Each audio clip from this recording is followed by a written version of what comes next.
Alec Baldwin was both the lead actor and co-producer of the film Rust, filmed near Santa Fe, New Mexico. On October 21st, 2021, a gun he was handling was fired, killing cinematographer Helena Hutchins. Earlier today, prosecutors announced they will be charging Alec Baldwin and the movie's gun wrangler with involuntary manslaughter for her death. Joining us to discuss, former weapons expert, stuntman, and pyrotechnician on film, TV, and theater productions, and current political analyst, Neil Ruddy. Neil, thank you for joining us. Great to be here. So I guess the first question is, how could something like this even happen?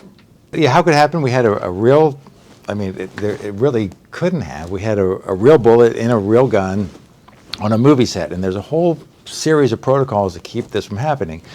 We had an armorer, someone who's in charge of the guns, or a weapons expert that's in charge of the gun itself. We have an AD, an assistant director, that's in charge of safety on a movie set.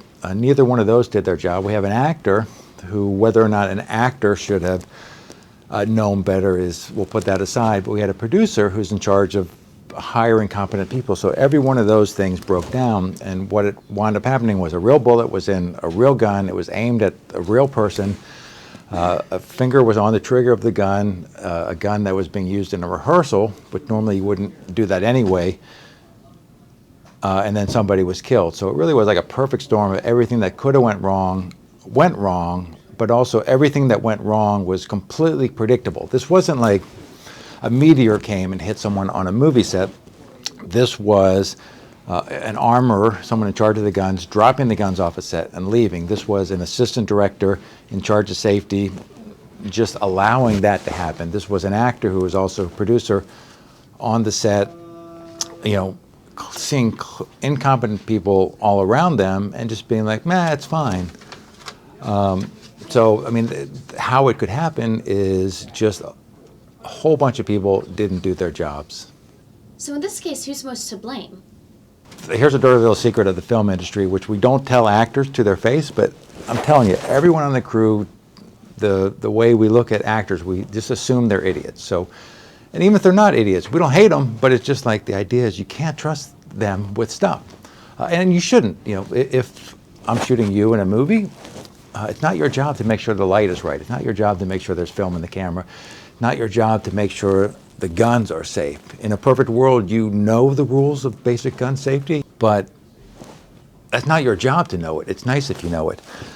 But if you're a producer, it is your job to know who's competent. So Alec was a producer. He was in charge of hiring and all manners of production, and he just allowed just incompetent people to work on his movie in really important positions. So I don't know what else he did wrong, but you can't have someone in charge of guns that clearly doesn't know any of those rules, and if you do, ideally you just fire them, but at the very least you just say these are the rules, you got to follow them. You can't walk away from the gun.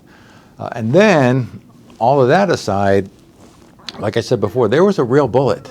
So somehow this Alec might not have known as a producer, but you would never bring a real gun. That's cuckoo bananas. Or bring a real bullet onto a film set. Even if you kept it on the side, that's just crazy. So there was something else going on. This isn't just an incompetent armorer. This is like beyond the pale. This is extreme. So that a producer, especially someone like Alec Baldwin that's worked on probably over 100 movies, I know he's worked on over 40 movies that have had guns in them, there's no way he wouldn't, that he shouldn't have known better. So Alec is not guilty? I don't know if he's criminally liable because I'm not a lawyer, but he made a bunch of mistakes. He did a bunch of things wrong that no reasonable person with his skill set and intelligence would have ever done. Neil Ruddy, thank you for joining us.